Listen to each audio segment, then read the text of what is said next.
Mas Arab, Mas Bouzlad, je les salue également pour leur présence ici. Celui où les présidents de l'Union Monsieur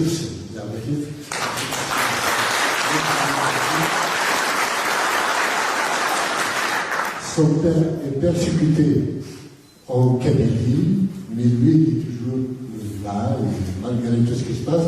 Je salue aussi le frère de Bouchra, Khodr.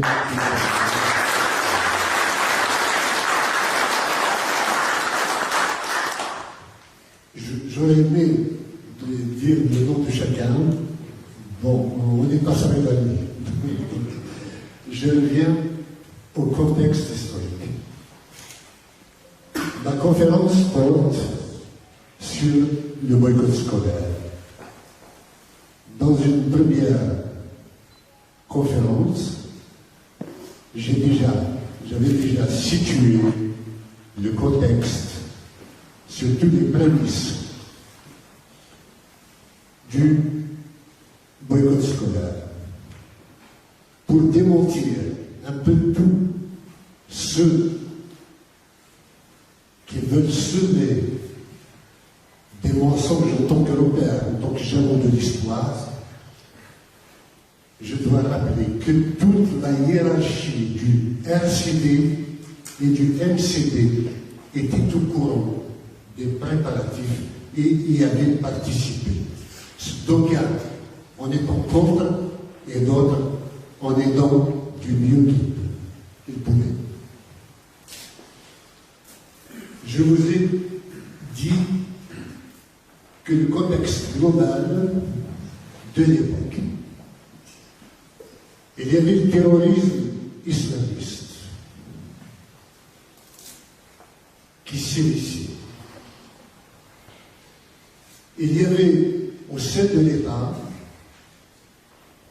soi-disant, disait-on à l'époque, il y avait deux clans militaires qui se disputaient le pouvoir. Les éradicateurs qui étaient du côté de l'aile du général Toufik,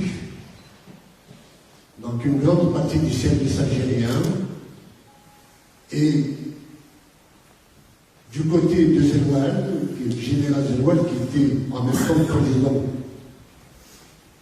de l'État, il n'était pas encore, où il venait d'être élu, non, il n'était pas encore élu président.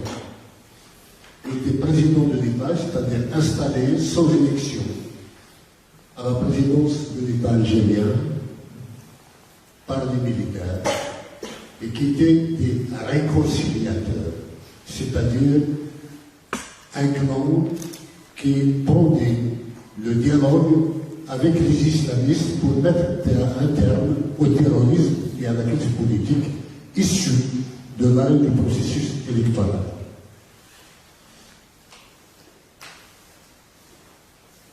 En Kabylie, il y avait deux courants.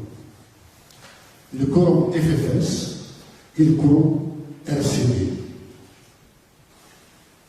Le RCD était du côté des éradicateurs du général Toufik et le FFS était du côté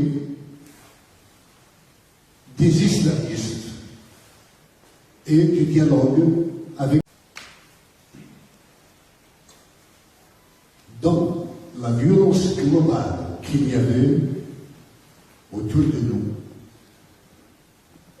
les morts se comptaient quelquefois par dizaines par jour. J'ai vu personnellement, j'avais vu une opportunité, ou ce qu'on appelle dans le langage ou le jargon politique ou militaire, une fenêtre de tir favorable pour la cause berbère. Idéologiquement, il y avait en Algérie le nationalisme des militaires, l'internationalisme des islamistes, puisque la charia et l'État qu'il voulait édifier devait être un califat rattaché ou fédéré à d'autres entités à l'échelle internationale, il y avait le nord-africanisme des berbéristes et des Aurès aussi à l'époque. Donc nous, en tant que berbéristes, en tant qu'amis, nous étions berbéristes. Le berbérisme est issu d'une dénomination péjorative que le PPA, MTLD, les centralistes avaient accolé à tous ceux qui défendaient l'identité berbère sans le dire dans le mouvement dit national, notamment du PPA, MTLD, et que M. Hadj, vous savez, vous avez tous suivi la conférence que j'ai donnée à Londres, dans laquelle j'ai rappelé les conditions dans lesquelles le PPA, MTLD, de M. Hadj, avait trahi la base militante kabyle en revendiquant pour la future Algérie postcoloniale la dénomination d'une Algérie arabo-islamique, alors que les Kabyles réclamaient une Algérie algérienne. Donc, nous, depuis que les FFS avaient fait la guerre de 1963-65, en tant que Kabyles, il nous était particulièrement impossible de revendiquer notre qualité assimilée à l'époque à du séparatisme, à la sécession, et donc passible de la peine de mort. Il y avait de l'autocensure à notre niveau globalement, et sincèrement, avec